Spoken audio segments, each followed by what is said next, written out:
Develop these 5 abilities as part of your personal development quest. I call them the 5 abilities. Here's the first one. Develop the ability to absorb. The ability to soak it up like you're doing today. Be like a sponge. Don't miss anything. And not just the words. It's true, don't miss the words, but don't miss the atmosphere. Don't miss the color. Don't miss the scenario. Don't miss what's going on. Most people are just trying to get through the day. Here's what I want you to be committed to do. Learn to get from the day.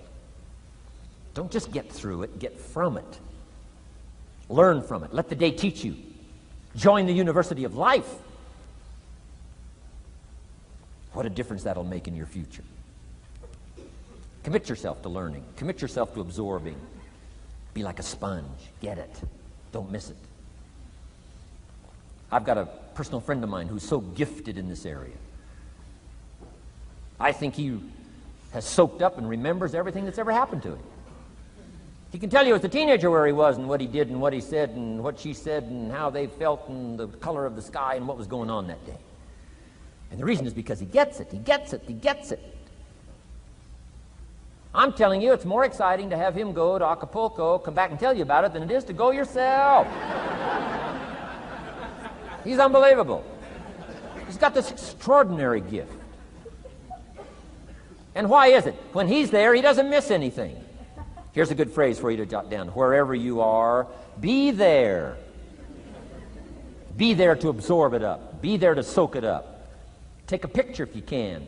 But take pictures of your mind. Let your soul and heart take pictures. Get it. Capture it. Absorb it. That's such an important ability to develop. The ability to get it. Don't miss it. Don't be casual in getting it.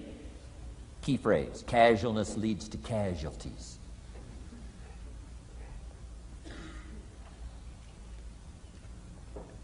Second, learn to respond. The ability to respond means let life touch you. Don't let it kill you, but let it touch you. Let sad things make you sad. Let happy things make you happy. I'm telling you, give in to the emotion. Let the emotion strike you, not just the words, not just the image. Let the feeling strike you. Let the emotion strike you. Here's what's important. Our emotions need to be as educated as our intellect. Our emotions need to be educated as well as our intellect. It's important to know how to feel. It's important to know how to respond. It's important to let life in. Let it touch you.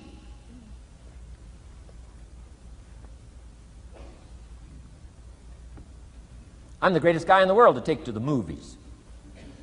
I get into a good movie. I want a good movie. Make me laugh, make me cry, scare me to death, teach me something, take me high, take me low. Just don't leave me as I was when I came in. Touch me, do something to me. Wow. I picked up the newspaper in Australia. The advertisement says, see Dr. Zhivago on the big screen. I said, my gosh. I got to go see it on the big screen. I'd seen it, 2 or 3 times before, but the big screen, I love the old theaters, right? The balconies and the chandeliers and the draperies and all the stuff, the big screen.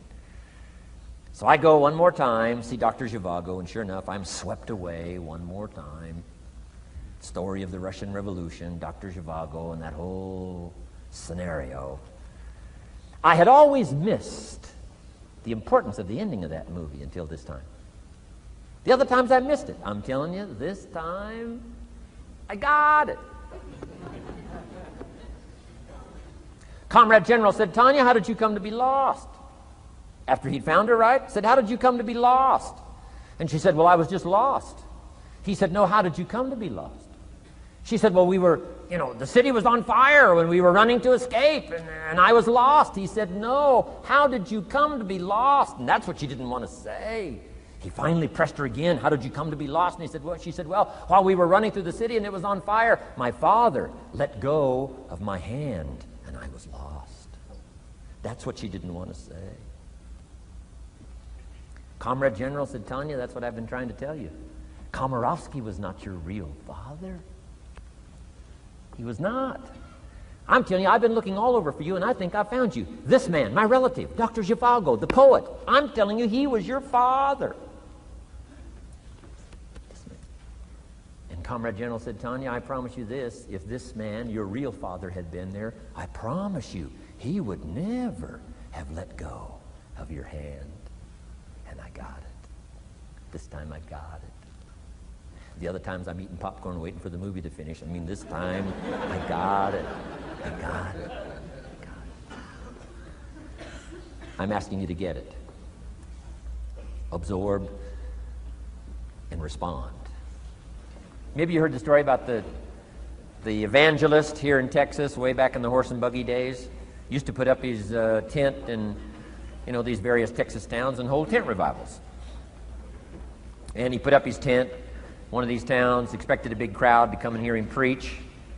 And he got there first night of the tent revival, and he walked inside the tent. It was empty. And he thought, something must be wrong. He waited till 8 o'clock.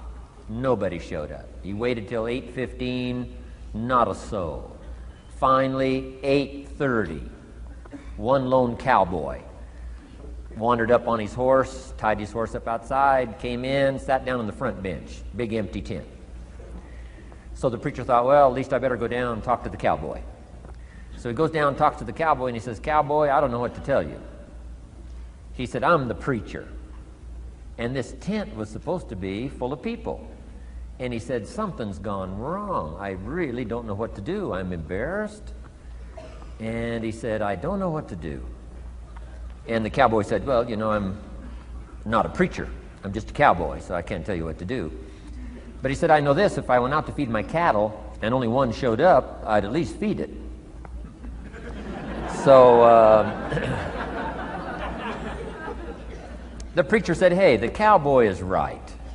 If you've got a message to share, if there's one person or 1,000, don't let your ego get in the way. You should do the best you can. So he got kind of inspired by this conversation with the cowboy, jumped up on the platform, started preaching as if the tent was full of people. And he was so inspired, he just kept going, went for an hour and 15 minutes, hour and a half. Finally, wound down and quit.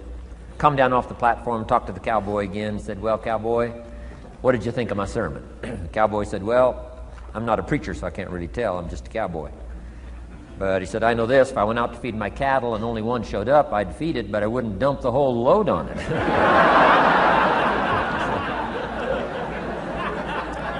So, if it seems like we're dumping the whole load here today, I guess we really are. But you guys are working hard. Does anybody have 4 pages of notes? Oh, wonderful, wonderful. My job, I'm getting it done. Wonderful. We should give a prize one of these days for the most notes. Fantastic. I congratulate you. You're working as hard as I am. I appreciate that. Okay, we got some more work to do, so let's go to work. Everybody's okay? Say, I'm okay. All right. I'd love to take you with me as my traveling audience. Wow. We've covered the first 2 abilities in the personal development quest. One is the ability to absorb, don't miss anything, pay attention. Good watchword for the 90s, pay attention. Things are moving so fast these days, you got to pay attention, pick it up, soak up the colors, soak up the sounds, soak up what's going on. Second, respond, let life touch you. Let the emotions affect you as well as the sights. Now here's the third ability. Develop the ability to reflect. Reflect means go back over. Study it again. Go back over these notes that you're taking today. Go back through the cassettes one more time. Read the text one more time. But there's more to it than that. Go back over your day.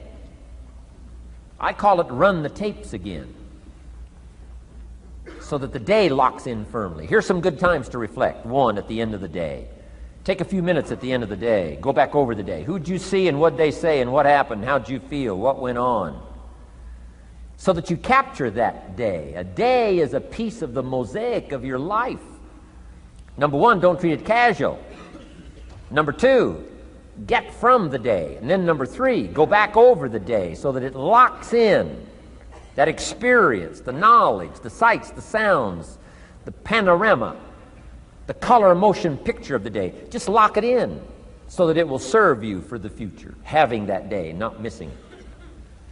Next, take a few hours at the end of the week, called time to reflect. Go back over your day timer, go back over your calendar, go back over your appointment book. Where did you go and who did you see and how did it feel and what went on? Capture that week. A week is a pretty good chunk of time. Next, take half a day at the end of the month, called time to reflect. And do the same thing again. Go back over what you read, go back over what you heard, go back over what you saw. Go back over the feelings to capture it so that it serves you. Next, take a weekend at the end of the year to establish this year now firmly in your consciousness, firmly in your experience bank, so that you've got it, so that it never disappears. Good ability to acquire, the ability to reflect. Go back over. Remember. Remember. Remember. It's so valuable to be able to remember the thought, remember the idea, remember the experience, remember the occasion, remember the day, remember the weather, remember the emotion, remember the complexity, remember the highs, remember the lows. So valuable at the end of the day. Lock that day in. Lock the month in. Lock the week in. Lock the year in. Old Testament says a unique scenario unfolded according to the law. And that was they worked 9 years and the 10th year was a sabbatical. The 10th year, work 9, take the 10th year, and not just to relax, not just to replenish, not maybe just to get physically in shape. Change of pace, we call it in the modern society, but not just for that. I'm sure that in ancient days, that sabbatical was to go over the last 9 years, what went right and what went wrong, and what worked well and what didn't work well. And how did you grow, and how did you learn, and how did you change, and what have you got now after 9 years that you didn't have at the beginning of the 9 years? See, that's so valuable, a sabbatical, some time. There's also something to be said for solitude when you reflect. Sometimes you can reflect with somebody. Husband and wife reflect on the past year, right? Parents reflect with their children on the past year. How did we do it, and how didn't we do it, and how could we improve? Colleagues can reflect with each other. But now here's one of the most important. You've got to learn to reflect with yourself. There's something to be said for solitude. There's something to be said for taking those occasions to shut out the world and shut out everything else for a while. I've got a motorhome. That's how I do it. With my motorcycle on the back. And I head for the mountains and ride the Jeep trails, where there's very few human beings on the Jeep trails, or out in the desert somewhere. It's called my time to get away. When you live a very public life, you treasure solitude. A chance to reflect, go back over my life, go back over my skills, go back over my experiences. Alone. There are some things you need to do alone. Ponder, think, wonder, read, study, absorb, soak in. See if you can't become better this year than you were last year, better the next 9 than you were the first 9. Solitude. There's even a more modern advice that says, go to the closet for time of meditation, time of prayer. Go to the closet. Closet meaning what? Away. And there's even a graphic description of the away. It said, enter into your closet and what? Got some students here, I'm sure. What? Close the door. For what? Just to shut out everything. Life is experience, experience, experience, and touching and seeing and looking and doing and acting and disciplines and all the stuff. But sometimes, this is where this reflecting is so important, to shut the door. To shut the door and wonder. Prayer, contemplation, thinking, and let things move in to your consciousness and awareness that no other way can it be done. Right? Flying down the freeway, I'm telling you, it's difficult to get through. So many things to do, it's difficult to get through. But times of solitude, times to reflect. So this is so valuable, learn to reflect. Now here's why it's important to reflect. To make the past more valuable to serve you for the future. Here's what's really powerful, learning to gather up the past and invest it in the future. Gather up today and invest it in tomorrow. Gather up this week and invest it in the next week. Gather up this year and invest it in the next year. See, that's so powerful, rather than just hanging on one more year, hanging in there, seeing what's going to happen. Learn, study. This is part of the personal development quest. Becoming better than you are, more valuable than you are, not just in terms of economics, in terms of motherhood, in terms of fatherhood, in terms of being a better brother, a better colleague, making a better contribution to the family, to society, to the community, to the church, to the office, to the commitment, to the partnership. Doesn't matter what it is that has value. Work on yourself, then you bring more value to the partnership, to the marriage, to the franchise, to the corporation, to the enterprise, to the community, to the nation. Self-development, personal development. The best contribution you can make to someone else is self-development, not self-sacrifice. Self-sacrifice only earns contempt. Self-development earns respect. Pity the mother who says, I'm just going to give up my life for my children. Self-sacrifice is not noble. Self-investment is noble from self-development.